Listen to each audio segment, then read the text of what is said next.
Muy buenos días a todos. Es un placer estar con ustedes, desde mi canal de Economía y Finanzas. Espero que se encuentren muy bien y estén listos para adquirir nuevos conocimientos en este campo tan importante. Hoy hablaremos sobre la aptitud y la imagen. Comencemos. Cuando uno es profesional, e inclusive si no lo es, hay tres palabras que cobran relevancia a la hora de desempeñarse, en principio en una oficina, que es donde yo me desempeño, pero que también puede ser aplicado a cualquier trabajo de cualquier área. Esas tres palabras son actitud, aptitud e imagen. La Real Academia Española define a la actitud con dos acepciones. 1. Postura del cuerpo, especialmente cuando expresa un estado de ánimo. 2. Disposición de ánimo manifestada de algún modo. Y cuando define al ánimo lo hace con algunas acepciones, dentro de las cuales están las siguientes. 1. Actitud, disposición, temple. 2. Valor, energía, esfuerzo. 3. Intención, voluntad. 4. Carácter, índole, condición psíquica. Es decir, que la actitud es algo así como la forma o la predisposición a enfrentar las diferentes circunstancias que se producen en lo cotidiano. En este caso nos referimos puntualmente a nuestro entorno laboral, aunque bien puede aplicarse a diferentes entornos. Uno puede tener, por ejemplo, una buena actitud acerca del trabajo, teniendo voluntad para ejecutar las tareas, proactividad, a la hora de resolver cuestiones laborales. Es decir, que está orientado hacia la acción y a cumplir objetivos. También puede tener paciencia para esperar los momentos naturales en la ejecución de las tareas, sin ánimo de adelantarse o apresurarse en la ejecución, que pueden traer problemas en la consecución de objetivos.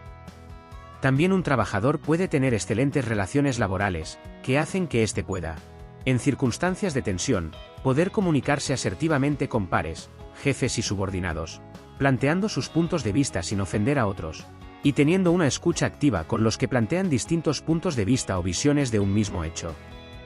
También muy importante, es la contracción al trabajo y la gestión eficaz y eficiente del mismo. Todas estas cuestiones se refieren a la esfera de la actitud. Es importante destacar que todos estos temas relacionados con la actitud que hoy se conocen también con el término de habilidades blandas, era algo que antaño, hace algo de 30 o 40 años atrás, no se hablaba de esto. Quizás no se hablaba tanto porque el mundo no era tan complejo como ahora, o porque en el seno de una familia normal, esos valores se daban por descontado. Es un hecho que cada vez con mayor frecuencia, los reclutadores suelen solicitar la presencia en sus candidatos de este tipo de habilidades. Podríamos especular de por qué se produce este tipo de requerimientos. Posiblemente las organizaciones no logran encontrar en sus trabajadores este tipo de características en sus labores cotidianas. También se podía reflexionar que en un entorno desafiante, donde la velocidad de los requerimientos por parte de los superiores es cada vez más veloz, deja al candidato o al trabajador al borde de un estado de estrés, que lo único que este último puede ofrecer es una reacción del trabajador fuera de lo que se conoce como una buena actitud, pero que ante la presión diaria laboral, es la única reacción que puede ofrecer. Personalmente, prefiero trabajar en un entorno laboral, no digo menos exigente, pero en una situación donde no se coloque al trabajador en una situación saludablemente peligrosa, y que luego se le exija irrazonablemente, que tenga una buena actitud.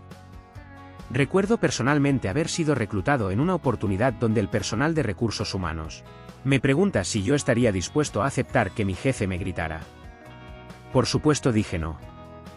Ese tipo de personas que trabajan en una organización no deberían hacerlo. Reconozco que es difícil desvincularlo si tiene una gran antigüedad, debido al costo que eso genera o también por el hecho de no tener un conflicto emocional con el gerente. Pero repito, esas cuestiones no deberían suceder. No debería haber un gerente que se dedique a gritar a sus empleados. Cuando nos referimos a la aptitud, ahí es cuando tenemos que demostrar una buena calificación técnica y pericia en nuestras tareas. Es decir, que la aptitud ya se refiere a una capacidad técnica de realizar las distintas tareas laborales, diferenciándose de la actitud, ya que esta última tiene que ver con la predisposición del trabajador ante los desafíos diarios.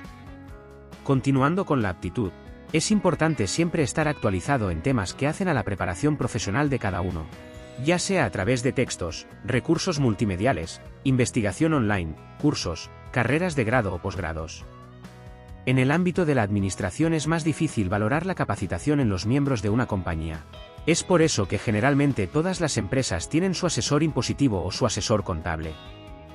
Demora mucho tiempo en darse cuenta que hay miembros de una organización que tienen una capacitación superior a otros. Donde hay un tema controvertido, es cuando una persona debido a su mejor capacidad de organización, o porque prioriza mejor sus tareas, o porque utiliza mucho mejor las herramientas informáticas que le permiten automatizar sus tareas, le comienza a sobrar el tiempo.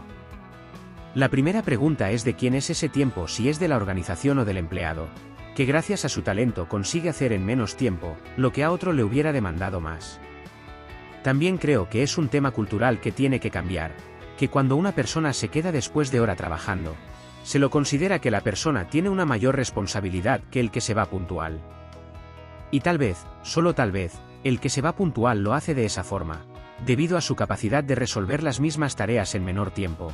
Y es más capaz que el que se queda después de hora, donde este último tiene menor capacidad que el otro trabajador. Habiendo definido la actitud y la aptitud, debemos pasar a considerar ahora la imagen. La imagen, a mi entender, es la cara visible que debe permitir comunicar eficientemente los rasgos internos de la actitud y la aptitud. Es importante tener una vestimenta con decoro, que complemente adecuadamente las características enumeradas anteriormente.